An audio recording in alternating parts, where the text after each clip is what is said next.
The over-planning shield. You ever watch somebody pack for a weekend trip like they're crossing the Atlantic by rowboat? Maps, lists, backups for the backups. The bag weighs more than the person carrying it. That right there is what over-planning looks like from the outside. So basically, over-planning is when you arrange every tiny detail of a thing that hasn't even started yet. And not because the plan is actually needed, it's because the act of planning itself feels like safety. You're not preparing. You're soothing yourself. Most people will tell you that this means you're organized. But honestly, most of it is just fear wearing a clean shirt. Real preparation has a finish line. Over-planning never does. Because finishing means starting. And starting is the part you've been avoiding the whole time. And what does it actually cost you? Pretty simple. The trip never happens. The business never launches. The conversation never gets started. You'll end up with a beautiful folder and an empty year. So look, the way out of this is to remember something. A plan is a bridge. You only need enough of it to get to the other side. The rest is just decoration. The reassurance loop.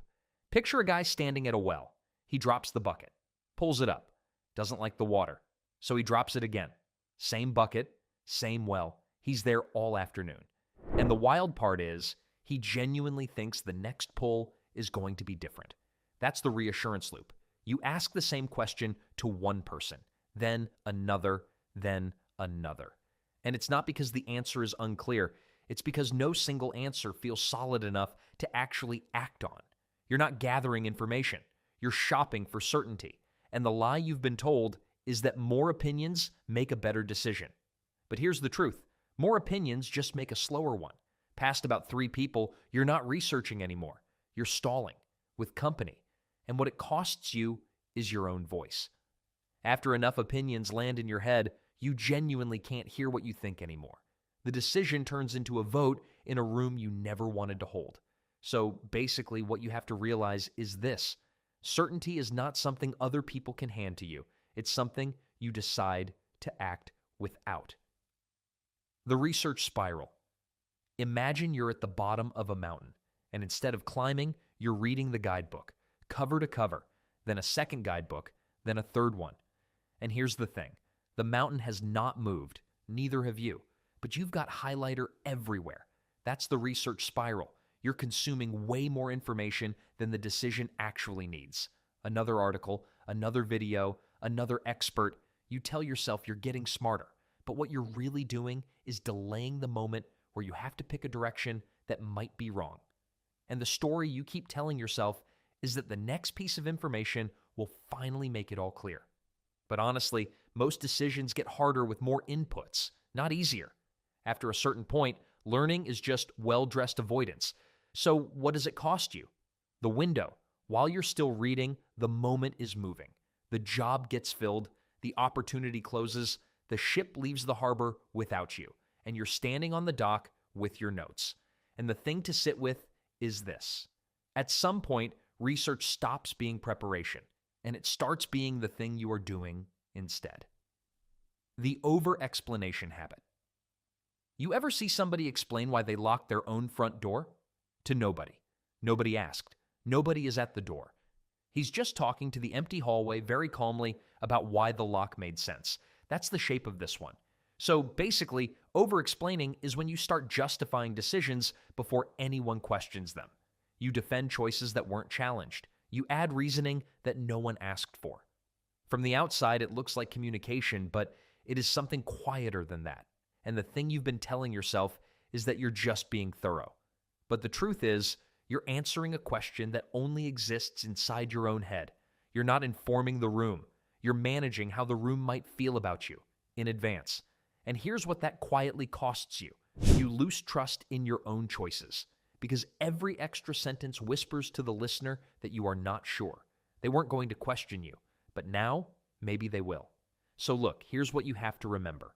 A decision spoken plainly carries more weight than a decision wrapped in apology.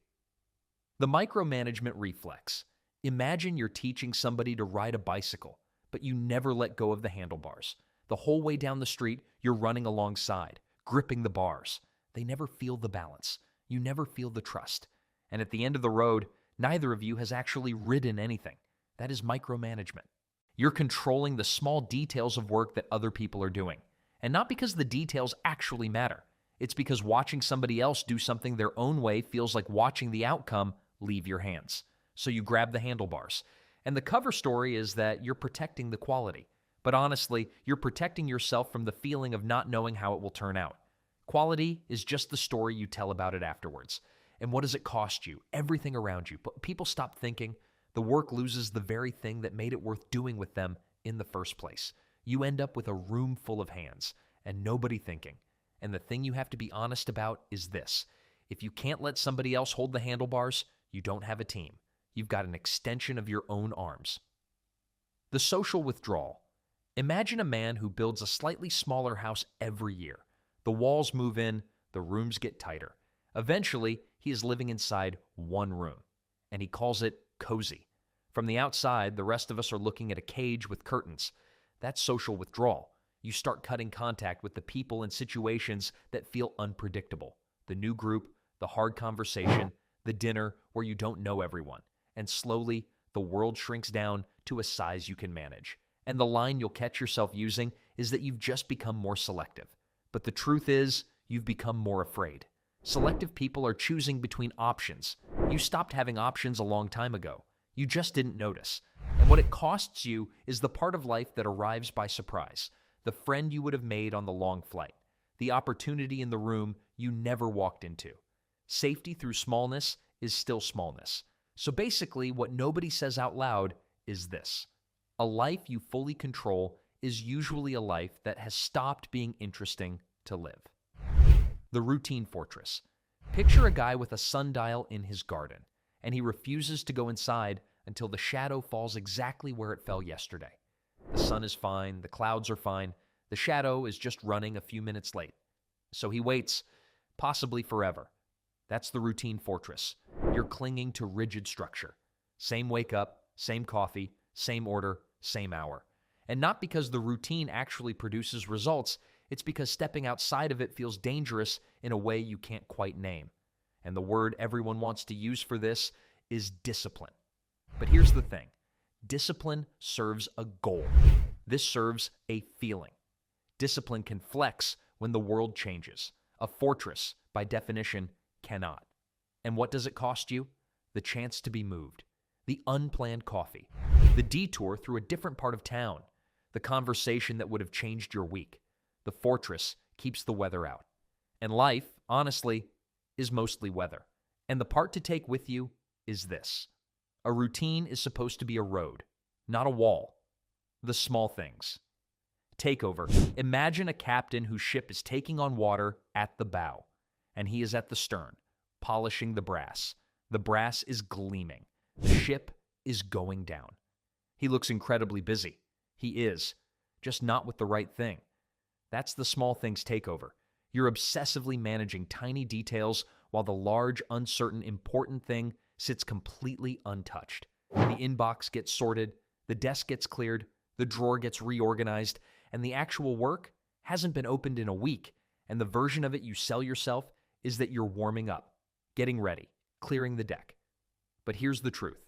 Control just migrates to wherever the resistance is lowest. The small thing is easy, so the small thing wins every single time. And what it costs you is the only thing that actually mattered. The book stays unwritten. The conversation stays unhad.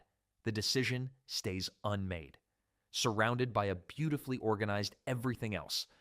So look, the thing you have to call by its real name is this. A clean desk in front of an unopened file is not progress. It is a costume. The delegation block. Picture somebody standing at the edge of a boat, and they're holding a rope tied to the shore, refusing to let go. Not because the rope is broken, but because letting go means the boat actually leaves. Movement begins the second the hand opens, and that, for some reason, is the unbearable part. That's the delegation block. You can't hand a task to somebody else, and you tell yourself it's because nobody is going to do it right. But the truth is, sitting one layer below that. Releasing control of an outcome feels identical to accepting that the outcome might not land the way you need it to. And the version you give yourself out loud is that you're protecting standards. But honestly, you are protecting yourself from the feeling of an outcome you did not personally steer. The standard line is just the polite version of it. And what it costs you is your own ceiling. There is a finite amount of work one pair of hands can actually do. The thing you cannot let go of is the same thing that quietly decides the size of your life. And here is the line that needs to sit somewhere. Anything you can't hand to somebody else is a job you have given to yourself for life, whether you meant to or not. The fear underneath. Okay, so here is the one that matters. Underneath every single behavior we just walked through, there is one thing. And it has been the same thing the whole time. Imagine a house with 9 windows, and you have spent years of your life locking them, one after another, different rooms, different latches, and you genuinely think you have been running a household. But honestly, you have been running from the wind. So basically, the fear underneath all of this, it's not perfectionism, it's not high standards, it's not responsibility. Those are the names you give it, because those names sound respectable at a dinner table. But the real thing is older than that, and quieter. It is the fear of what happens when something goes wrong and you have no control over it. The fear of being there in the room with the bad outcome, without the protection of having tried to prevent it. And the thing people will tell you comfortably is that the need to control is a personality trait. Some people are just like this, the line goes. But here's the truth. No baby is born obsessed with the inbox. The need to control is not who you are. It is a coping mechanism, built early, kept long after it stopped working. And here's the part that is genuinely strange. The fear was never about the thing being controlled. The plan was never really about the trip. The micromanaging was never really about the work. The routine was never really about the morning. Every single behavior on this list is a wall built around a feeling that was never in any of those rooms. And what it has cost you is the largest cost on the list. Years. Whole stretches of life spent rearranging the furniture in a house you were too frightened to actually live in. Control gives you the shape of a life. It does not give you the experience of one. So look, the truth, the actual one, is this. You do not have a control problem. You have a fear problem wearing a control costume. And the moment you can see that, the costume stops working. So here's the thing that ties all 10 of these together. Control is not the opposite of fear. Control is fear with a plan. And that is why no amount of it ever makes the fear go away. You can plan harder. You can research longer. You can shrink the world smaller. You can polish every detail of every tiny thing. But the fear was never caused by the thing you were trying to control. So controlling the thing was never going to touch it. And the way out is not more control.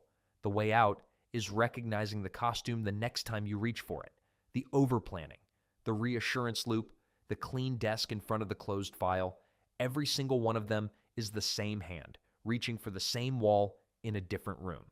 So if something in this video landed a little too close, that is the point. We make videos here about the patterns nobody quite says out loud. And if you want more of them, you already know what to do. Subscribe so the next one finds you. Drop a comment if a specific segment hit you and tell us which one. And hit like if anything here was worth hearing. This wasn't the end of a video, it is the beginning of noticing. See you in the next one.